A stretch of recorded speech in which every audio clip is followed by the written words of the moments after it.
Hey, health junkies! It's time for The Health Fix. Join your host, Dr. Janine Krause, as she gives you a dose of what you need to know and do right now to take control of your health from the inside out, to rebel against aging, look damn good, fight stress, and laugh every day. Hello there, health junkies. Welcome to another episode of The Health Fix. I'm your host, Dr. Vagina Krause. Today's episode, we're going to be talking about a little bit of a sensitive subject. One that, let's put it this way, ladies in my office like to talk all around, give me the hint of what they're trying to get at, but never actually say the word. So, the title of this episode is The Secret to Happiness is a Healthy Vagina. Now, that might sound kind of silly, but chronic vaginal infections, chronic vaginitis, so inflammation in the vaginal area, is more common than you think. And in fact, a lot of people don't talk about it. One, because maybe they're embarrassed. They think that having a yeast infection is dirty. They think that having bacterial vaginosis is dirty. But guess what? Our health of our vagina for ladies is really related to our health of our whole body. And if your vagina's not happy, you're not happy. I'm sure I don't need to explain that to you. But your diet can affect your vaginal health, hormone imbalances. That can be a really biggie for vaginal health. And you don't have to be in menopause to have issues with hormone imbalances. In fact, you could be experiencing hormone imbalances 10 years before you actually go into menopause. And being perimenopausal can happen even 10 years before that. So you could be looking at having hormone imbalances as early as your mid to late 20s and really not even going into perimenopause until your late 30s. That's something to think about, ladies, because I think a lot of people blow off chronic yeast infections, chronic bacterial infections in the vaginal area as being, I just can't seem to get that area in check. I'm dirty, I'm this, I'm that, need to clean more. And so ladies will end up doing a lot of damage by using harsh chemical-based soaps and douches and different types of washes. And unfortunately, that actually strips your vaginal tissue and that whole area of the good bacteria that needs. In fact, your vaginal microbiome is mostly made up of lactobacillus species of beneficial bacteria. And if you've done any look into beneficial bacteria, you'll find that lactobacillus are the bacteria that live in your gut too. But one thing you might not know is that lactobacillus bacteria are super sensitive. They die real easy. And if there's any imbalance going on in that vaginal area, those lactobacillus can get thrown off so easy. Now, how do they get thrown off? Well, by the pH, so the acidic level that is in your vagina. The ideal pH between 3.8 and 4.5 is actually where you want to be keeping your vagina. Now, how do you know if it's in that? Well, you can buy test strips and actually test it. I've actually never done that, but I have had patients who've done it, and there are strips you can buy right in the pharmacy next to all of the bladder infection supplies and yeast infection supplies. They're right there, and you can try it. They're little strips that change color, and you can match the color up to what the pH is of your vagina. It's kind of cool. And that way you can know where are things at. So, okay, let's talk a little bit about lifestyle factors that can mess with our pH of our vagina, because I think a lot of people have no clue how habits such as using antibacterial soaps, douches, scented washes, Bath and Body Works, their products smell really great, but they're not so good for you. They can cause some serious issues. And in fact, you could be sensitive to the fragrances that are in those particular products. Same thing goes along the lines for tampons. Tampons have fragrances in some cases. They also have a lot of chemicals that are used in the processing to create a tampon. I'm going to talk about that in a little bit because there was a women's group that actually did a research study on what is in the most common tampons. And I was kind of disturbed because, sometimes you got to use a tampon. It's easier, having a pad is like having a diaper. It's not the easiest thing. Now, there are other options out there. I'm going to talk about that too. But the one big thing that I want folks to think about, other than even the chemicals in the tampons, is that the blood that you have coming from your body has a different pH than your vaginal pH. And so each time you get your period, you can kind of change what's happening in terms of the good bugs and what's happening in terms of bad bugs. So the balance of your bugs in your vaginal area. Now, if you don't get your period anymore, there's other hormonal changes that can be fluxing and changing your pH. But combined, still getting a period and having hormonal changes, the time before menopause for a lot of ladies is almost worse than actual menopause. And this is why, if there's any guys listening to this, love on your ladies. This stuff is hard for us. And sometimes it's really hard for us to talk about, because if our discharge, so fluid that comes out of our vaginal area, changes on us, it freaks us out a lot. And sometimes we feel dirty and don't want to talk about it with you. But nevertheless, the pH of blood is 7.35 to 7.45. That's a lot higher, so more basic, than the pH of the vagina, which is 3.8 to 4.5. So every time someone gets their period, if they also have hormonal changes, they also have imbalances in the gut microbiome and their vaginal microbiome, we got a lot of stuff going on there. Now, another biggie is, how long do you wear your tampons? Really, it's recommended to change tampons every 4 hours. And I'll be honest, I am so guilty of going over that, because let's face it, life gets busy and sometimes you just can't, keep up with that. But the longer that your vaginal area is exposed to a higher pH because of that blood, the more that you can have imbalances. So, something to think about there. Kind of gross, yes, but I think these are things that someone needs to talk about. And let's face it, I talk about it with patients in my office, but I find so often that people are like, no one ever mentioned that. I didn't really think of that. So here we are. Same thing goes with pads too, because the same material that's used in tampons is used in pads. It just happens to be on the outside of your body. But having that pad there can cause issues in terms of moisture buildup, depending on what kind of environment you're in, things of that nature. So am I saying don't use tampons and pads and figure something else out? Well, kind of. There are female cups, menstrual discs, things of that nature, and we'll talk about that in a little bit, and how those are a lot better for the pH of your vagina. And so if you're having troubles such as vaginal irritation, chronic discharge, those might be something to think about. Now let's talk a little bit about tampons and toxins. So a research study was done by a particular group. Hold on, let me look down on the bottom. I forget the exact name of the group.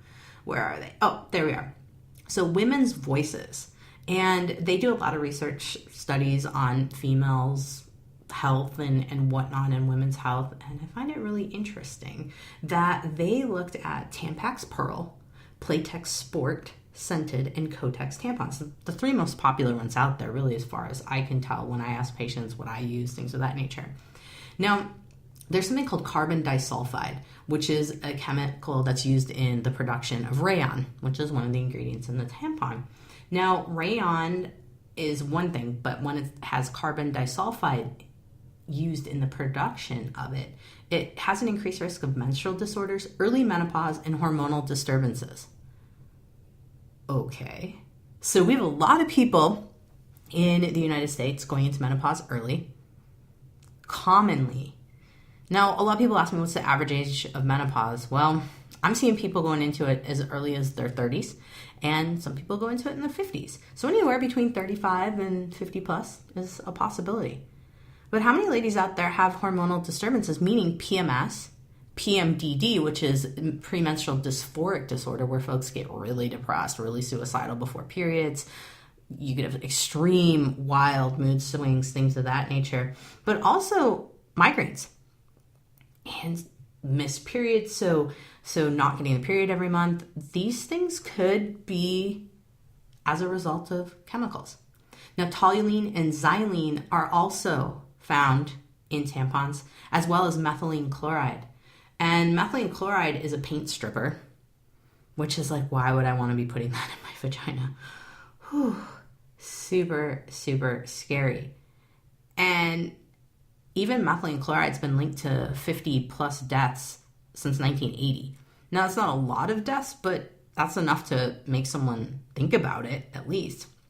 Now, none of these chemicals have to be disclosed by manufacturers because tampons are considered a medical device. And so that sucks because we don't even know what we're putting into our body, what could be changing our pH, what could be changing our happiness, our ability to have sex and not have pain, our ability to not have weird periods, our ability to not have crazy hormones. All could be because of some chemicals. So something to think about. Now, another comment about tampons is that if the cotton tampon's not organic, you can also have some glyphosate issues, meaning Roundup issues going on with that GMO, so genetically modified cotton, because cotton's one of the most genetically modified products out there, or plants out there. And really, they're treated heavily with Roundup, and the seeds are manufactured to be, or I guess you could say genetically engineered to be resistant to Roundup, so that these cotton fields can be doused with Roundup and the cotton plants still live and all the weeds die. And then you put it in your vagina. One other thing about our tampons is that fragrance. Now, they smell nice. Maybe it's helping you mentally think that it's going to smell better. You won't have that blood smell of the period. Lovely. And, you know, maybe you're gravitating towards those type of tampons, but that fragrance, those synthetic fragrances can often contain phthalates, and phthalates are known to disrupt your hormones and mess with your endocrine system. And it definitely causes imbalances in your vaginal pH. And so this can set you up for infection. Even though you're thinking, okay, I'm going to have a nicely scented tampon that's going to hide that icky odor that comes with my period. Well, now what you're doing is setting yourself up for having a fishy odor that goes with bacterial vaginosis. Awesome. So, what else changes the pH of your vagina? Condoms can definitely mess with your pH if you have spermicide on them. Because spermicide, it will make your pH a little bit higher, so more basic. So can sperm. So sperm is about 7 on the pH scale. Remember, blood is somewhere in that range too. And so it's very similar. So if you're trying to get pregnant and that sperm's going in there quite often, or say you're on birth control or whatnot and you've got a solid partner and that sperm's kind of hanging out in that vagina for a while, it could be contributing to some of your pH balance issues. So if you've got chronic vaginitis, so that meaning inflammation of the vagina or chronic discharge, might want to have your partner not put the sperm in the vagina. Maybe try some other fun stuff. All right. So another biggie that I've already mentioned before is hormone changes. And I think a lot of people want to know, like, okay, well, what hormone messes with my pH in my vagina? Well, estrogen is the biggie.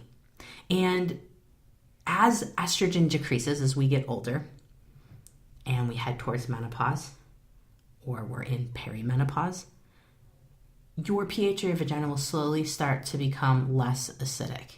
And so the normal pH of the vagina being 3.8 to 4.5, we start to creep up in the 5 level. On average, 5.3 is the pH of someone who is in menopause. What ends up happening is we're set up for getting more infections. What I see in my office, commonly I will have ladies who are perimenopausal, so maybe they haven't stopped their period yet. And by the way, to be in a menopause officially, you have to have not had a period for a year, and your labs have to come back that you are officially in menopause. So doctors have to test hormones, but also look at something called FSH, follicle stimulating hormone. So those are the things that can help confirm if you're in menopause. Now, if you're perimenopausal, meaning that your hormones are fluxing a little bit, possibly your estrogen is dropping, this is when you might be coming into your doc's office, or you might be thinking, gosh, why do I keep getting yeast infections? Or why do I keep getting bladder infections? That is one thing to know.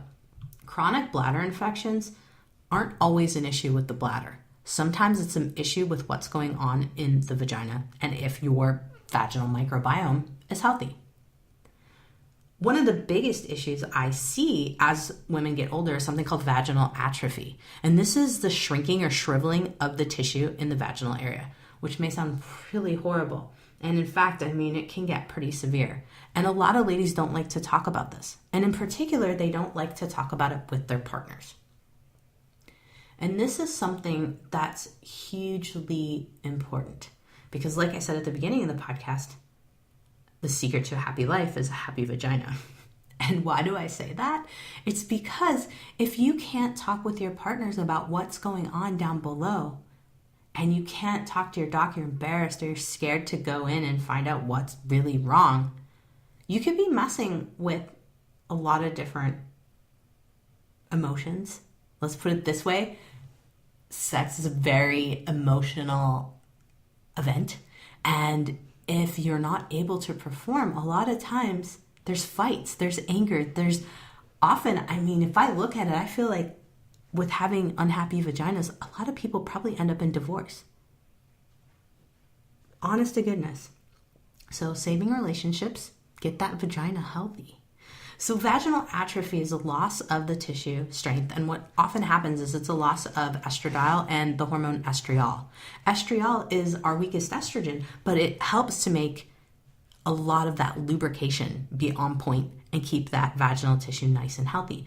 Vitamin D can also help, and hyaluronic acid. So now this might be sounding crazy. We think of hyaluronic acid for plumping and keeping moisture in our skin on our face. Guess what? The skin on your vaginal area too is the same kind of skin. It has different adaptations, but it's the same kind of skin. It just happens to be in a different place. And so there are compounding pharmacies that can help make creams that have vitamin D in them, that have estriol, which is your beneficial hormone for your vagina, and estradiol too. You could even get oxytocin. And if you don't know what oxytocin is, it is the love hormone. And so it can literally give you a happy vagina. Sign me up. So there are functional medicine docs and naturopathic doctors who focus on hormonal balancing that can get these prescriptions made up for you. And typically they're creams or they're suppositories. You can choose which type of way you want to go with it. But boy, they can make a huge difference. I've seen quite a few ladies come into my office really embarrassed to talk about what's happening in their vagina, talking about, not being able to have sex with their husband because the tissue just hurts so bad. It just feels like sandpaper every time they try to have sex. And now the husband is withdrawing and she's withdrawing from him, and they're talking about divorce. And as soon as we get them that cream, things start to turn around. So if anyone out there right now is struggling with dryness in the vaginal area, not getting enough lubrication, and maybe you're buying lubricants, maybe you're using olive oil, maybe you're using whatever oil, coconut oil you have, that's great in the moment, but it's really worth it to look and see what's going on with your body. Now, another really common condition that I think is overlooked really often in the medical world is something called vulvodynia. This is pain or discomfort in the area around the vagina. It can be like burning and rawness in the genital area. And pain can be constant, it can be occasional, it can last for months or years. Then it can go away just as soon as it vanishes, but a lot of times it can last and last and last. And oh my goodness, this is one of those things that, yes, can ruin relationships, can really be debilitating, because this pain, these women sometimes have trouble sitting for long periods. They have trouble even wearing clothes and having underwear on. Now, sometimes in the beginning of this, we can head it off as doctors, if we can recognize that we've got some ladies that are victims of fashion. Let's just put it that way. So I'll see the lady come in the office. She's got a thong on.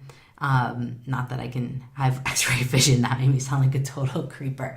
But let's put it this way. She's got tight pants on, so tight jeans on. And then, she's got the thong on underneath the tight jeans. And what's happening? We've got a lot of friction there. And just by the way she walks, I can tell that there's a lot of friction going on in there. Why do we ladies do that to ourselves? The high heels, the tight pants, and the freaking ridiculous butt floss underwear. I don't know. But it is one of the causes of vulvodynia. And if we can get that area to breathe a little, go commando for a while, sometimes ladies can turn around and not have the pain that they once did. So if you're out there and you're wearing your thongs and they're kind of rubbing a little bit and you got tight pants, or like you've got a pair of pants that you wear with a certain pair of underwear and they rub, ladies, I'm talking to you because there's a lot of ladies out there. I will say that I even have been in that situation where I had those one pair of jeans that were just so cute, but I had to wear them with a certain pair of thongs because I didn't want that underwear line to be showing. But they did rub. Like the next day I'd kind of feel like something wasn't right down there. Does that happen to you? If it has, you could set yourself up for some serious vulvodynia, and you do not want that. So something to think about. Now, there are creams, like I mentioned before, just like for the vaginal atrophy situations, there's also creams that can help the irritated skin from rubbing, friction, just in general. There's a pain reliever called low-dose naltrexone that can be compounded into a suppository or cream. You can compound lidocaine, which is a topical pain reliever, and you can even do CBD oil these days. We are in a universe of pretty much, like, if you can think of it, we can maybe compound it, which I love, absolutely love. And in the case of chronic vulvular pain, so vulvodynia, a lot of times it's related to yeast infections. And it's also can be related to eating too high of oxalate diets. So what is an oxalate? It is a particular molecule that can cause pain in the body. It can cause pain in the joints, the muscles, but also the vaginal area. And let me give you a list of the foods highest in oxalates. So red currant, Concord grapes, tangerines, figs, plums, wheat, quinoa, peanuts, pecans, almonds, cashews, poppy seeds, and anything with excess vitamin C. So even taking a supplement that has higher amounts of vitamin C. These can actually make your vaginal pain or vulvodynia, if you have that exact diagnosis, worse. And so I have people really watching how many of these foods that they get in a day. Also having folks double check if they've got yeast infections, get that treated too. And in the case of psoriasis, that goes along too with having vulvodynia and vulvar pain. So if you got psoriasis and you got vaginal pain, it's time to get working on you. You want to get some help because things can get a lot worse. I've seen some of these really chronic cases of vulvodynia, and it's sad. A lot of these women have lost relationships. They really isolate and have trouble even talking about the pain that they experience because a lot of docs tell them it's all in their head. It's not in your head. You likely have a couple things happening. Maybe you're a fashion victim, as I'll call it, or maybe it's that you've got some imbalances with hormones and possibly chronic yeast infections happening in your vaginal area, or chronic bacterial, same kind of thing. Granted, yeast and bacteria are different things, but same kind of issue in terms of a chronic infection. I don't know how many ladies that I see in my office in general that have chronic yeast infections. In fact, in terms of data, 5 to 8% of females have chronic yeast infections, and that means like greater than 4 yeast infections a year, but they just won't ever officially go away. The yeast infections just hang on. And the same thing goes for bacterial vaginosis. In fact, bacterial vaginosis, so this is overgrowth of bacteria in the vaginal area, is the most common vaginal infection amongst women 15 to 44 years of age. And sometimes 29% of these ladies don't even have symptoms of the actual infection. So there's no watery discharge. There's no fishy smell. It's not itching. There's just pain with sex. Could be a bacterial vaginosis. And ladies, you are not dirty if you have chronic yeast infections or chronic bacterial infections. Do not be embarrassed of this. This is a sign that there's just an imbalance. That's it. Don't freak out. Don't panic. Now, the other big thing is, what's the difference between bacterial vaginosis and yeast infections? So bacterial vaginosis has more of a watery, grayish, fishy smell. It doesn't smell too good of a discharge. Whereas a yeast infection is more of a white, cottage, cheesy, thicker kind of discharge that may smell kind of yeasty, kind of like you're baking some bread down there. But sometimes it doesn't have a smell. And sometimes with ladies with chronic yeast infections, it can be more of a watery, white discharge. Now, some people will confuse normal cervical fluid for a yeast infection. And the thing you want to be thinking about is that your cervical fluid fluxes throughout the month. And cervical fluid, when it gets to be more of a thicker discharge and it's whiter, it's like an egg white consistency. Yeast is not like that at all. So keep that in mind. I think it's really important for every lady to really get familiar with what's going on in their vaginal area and know the changes in the discharge and the changes too in the vaginal area in terms of what happens throughout the month. If there's more pain at a certain time of the month than another time, then you can track it to be like, okay, is my estrogen supposed to be higher at this point? Is my progesterone? What's happening? And like I said before, estrogen is highly tied to vaginal issues. So if you're having dryness, you're just not getting the lubrication that you used to. It's not that you're not into your partner. It could be very well that you're losing estrogen. So don't blame it on your partner. Don't get thinking in your head that you're not into that person. First, go check out your hormone levels. Now, another big thing that can lead to chronic pain and issues in the vaginal area is chlamydia and gonorrhea. Now, those types of sexually transmitted infections can, linger for a long time. So this is why it's really important. If you've got some vaginal issues going on, don't be afraid to go get tested. Who cares? It's much more important to know what's going on down there and have a happy vagina versus one that's lingering with issues. Now, what's kind of cool this day and age is if you're embarrassed to go to the doc, you're just like, no, I am not going. I don't want to go. You can go online. There is a website called Ubiome, and this company Ubiome has a kit called the Smart Jane Kit. And you can test your own vaginal flora and figure out what kind of bacteria and yeast and whatnot's going on in there, which is pretty darn cool. We live in a very advanced world because I remember back when I was a teenager and was getting vaginal yeast infections because that's my history. I was finding that I had to talk to my mom about it. And at like 14, 15 years old, God, that's embarrassing. And then, compound some years and God, you get older and, it's hard to talk about what's going on with your vagina. A lot of ladies are really, really embarrassed and, I get it, but don't be. It's part of your health and happiness. You want your hormones balanced. You want your vagina healthy and happy so that you're not messing with, breaking up your relationship for no need, thinking about things you don't need to be thinking about. Happy relationships, happy vaginas. So I talked a little bit about getting the test strips they're called feminine pH test strips, by the way. You can get those in any pharmacy. So that's another way to be able to know what's going on in your vaginal area. If you're like, okay, I know I don't have any infections. I've had that tested. I'm going to my doctor, getting checked up. But, I want to know what my pH is up to.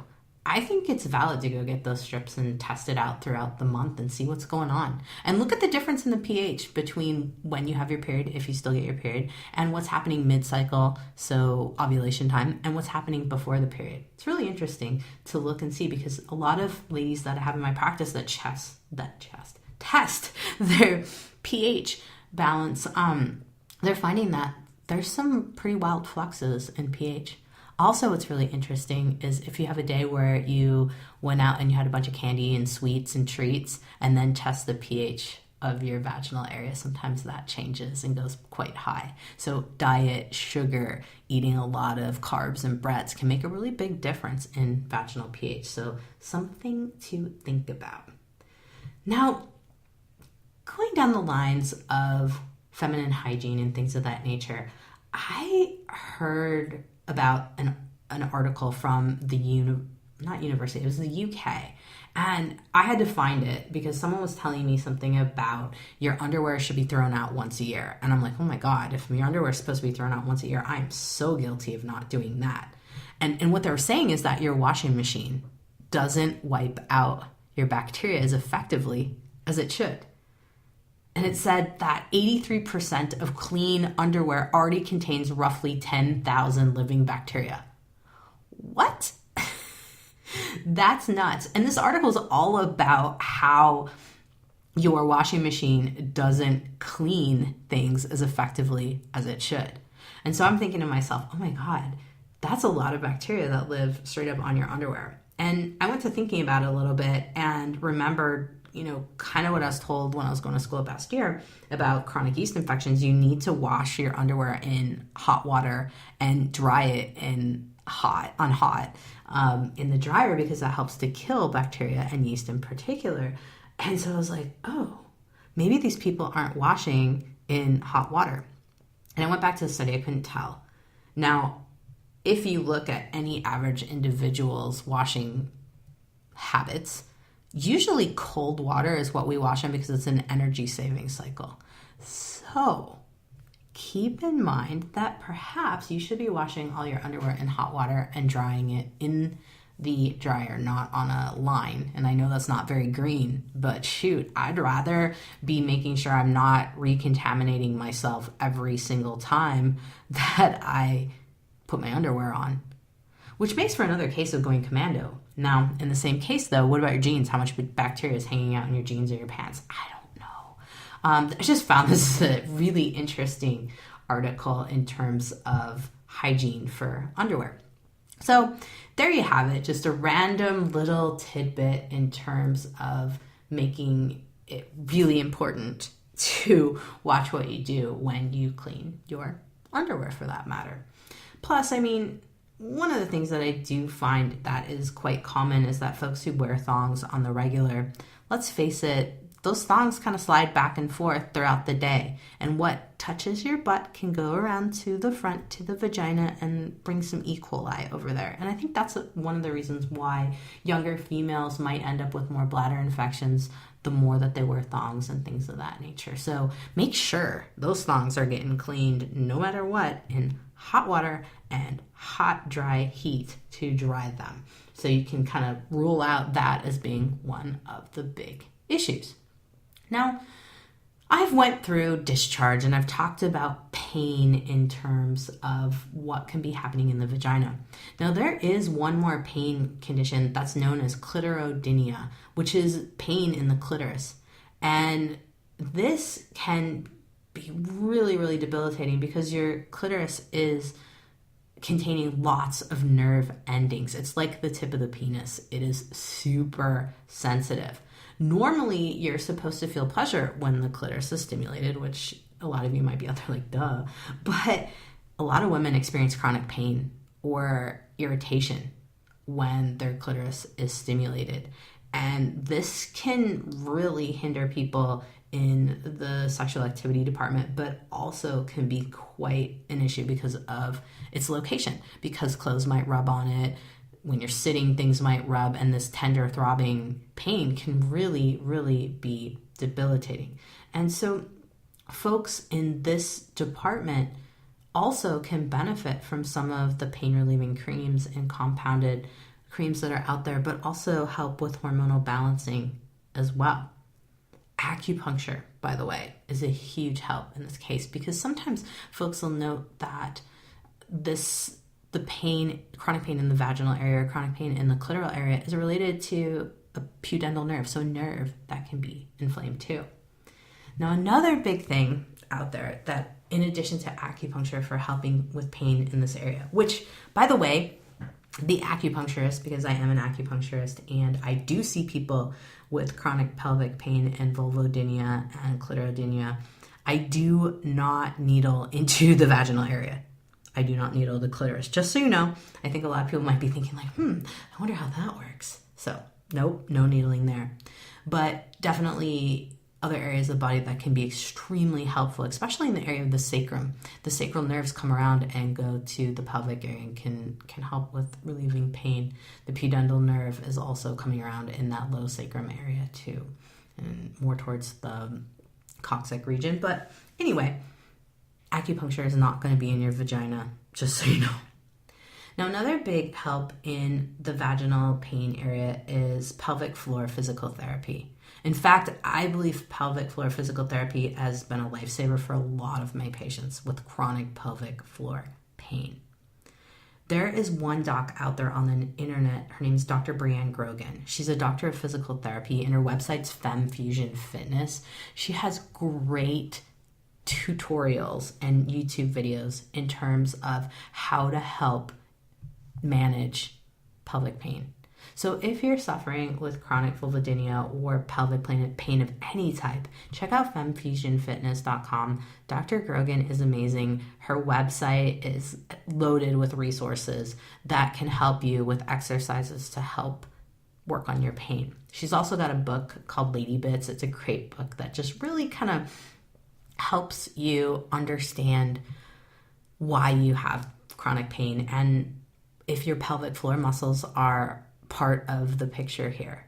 So in this case with this podcast, of course, I was kind of talking about internal balance, but also muscular balance can be extremely helpful as well. Now, earlier I had mentioned an alternative to using tampons and pads. And what I was talking about is something called menstrual discs. Now, a couple of years ago, menstrual cups were all the rage. But menstrual discs are kind of more of the mainstream thing these days, if you will, and a lot less toxic. In fact, non-toxic for your body. They're made of a type of silicone that is non-toxic and can form to your vaginal area and hold period blood versus having to keep changing out tampons and pads that can change your pH. And so the device that I like that is the menstrual disc is from a company called the Flex Company. And they have a great resource online at flexfits.com that describes menstrual discs versus cups, but also frequently asked questions about menstrual discs. I'll be honest, I haven't tried these yet. I tried the cup. It was a nightmare. Let's just put it this way. I think I'm just not bright enough to figure out how to put that cup in and keep it in the right place. But the menstrual discs are really cool. And according to the company, you can even have sex with them and nothing leaks out, which is pretty interesting. And also to me means, but if you can hold the blood in there, maybe you're not getting the blood in the vaginal area and it's not messing with the pH of your vagina. What? That's cool. So, part of this podcast was to be able to talk a little bit about vaginal issues that are common and that I do see and that people are so scared to talk about. They talk all around like, I have something going on down there. I'm not really sure. I have some pain. And now I'm not really sure what to do about that pain. What should I do? My partner thinks that I don't like him or her. What should I do about this? So there's a lot of emotional stuff tied up in what happens with our balance of our pH and our vaginal health. And I think it's really important to talk openly with your partners and your doctors about what's going on and let us help you. Because like I said before, the secret to a happy life is a happy vagina. So, ladies, it's time to open up, talk to your docs about it, get some information, figure out what's going on down there, and put things in check. It's not that hard. There are a ton of options, especially with all these great hormone balancing creams, in addition to pain relieving creams and boosting of lubrication creams. I mean, we've got some great stuff out there that can really help you. So I've got some resources from the show today at drjkrausend.com. I have everything on the Flex Company for the menstrual discs. I have links to Dr. Brian Grogan's book, Lady Bits, and her website, femfusionfitness.com. Also, if you're interested in doing testing on your own, Ubiome's Smart Jane, got the link to that as well, because you can totally skip over having to see the doc if you're like, nope, just not going to do it. That's fine. There's resources to go get your own help. I also put a link to my favorite cotton underwear, organic, by the way. It's called Pact, P-A-C-T. It's often sold at Whole Foods, but I've got the link here so that you can check it out, just to help with having good, healthy underwear. If you've had your underwear for a while, maybe it's time to swap it out, based on that research study from the UK, swapping out the underwear once a year. Hey, what the heck? You have some cute underwear. So check out Pact. Now, also, I've got a little information from the National Vulvodynia Association. So for anyone who's wondering, do I have a pain condition in my vaginal area? Hey, check this out. And then by all means, talk with your doctor about this. There are so many things that can be done. You do not have to be hiding. You do not have to be avoiding sex. And, you can have a healthy sex life. It's just a matter of figuring out what's going on and what you need to do to fix it. Because I think it's sad for many relationships that break up when folks just can't talk about what's going on down below and not get things balanced out down below. So there you have it. I've got all my resources online here at drjkrausend.com. I hope that this sheds some light on what's going on in the vaginal area, but also I'm hoping for anyone who's listening to this that maybe you don't have issues per se, or maybe you've had issues here and there, but you know someone who does. Have them listen to this podcast, because I want folks to know that issues with the vagina are not dirty issues. They're issues that your body is telling you something's out of balance. It's out of balance. That's all it is. It needs to be put back in balance. And you can do it. There are many ways to do it. There's a lot of naturopathic doctors and functional medicine doctors who are out there who work in hormone balancing, and they're easy to find. You just got to go online and look for them and look in your area. Please don't spend any more time avoiding your partners and avoiding sex and struggling with trying to figure out what's wrong with your vagina and using random creams and other things that aren't getting you results. Go talk to somebody about it so that you really can live your life to the fullest and enjoy your life to the fullest. Okay, everybody, you have survived another episode of The Health Fix. I'm your host, Dr. Janine Krause. Have a great day, whatever you're doing. Hey everybody, Dr. Janine Krause here. If you liked what you heard today, then head over to drjkrausend.com to find my free resources and information to know when I post something new that's juicy that you might want to check out. Plus, head over to where you get your podcasts and subscribe, and write a review to help get the word out about me and help others at the same time to find me. It really does help, and I really appreciate all of your reviews.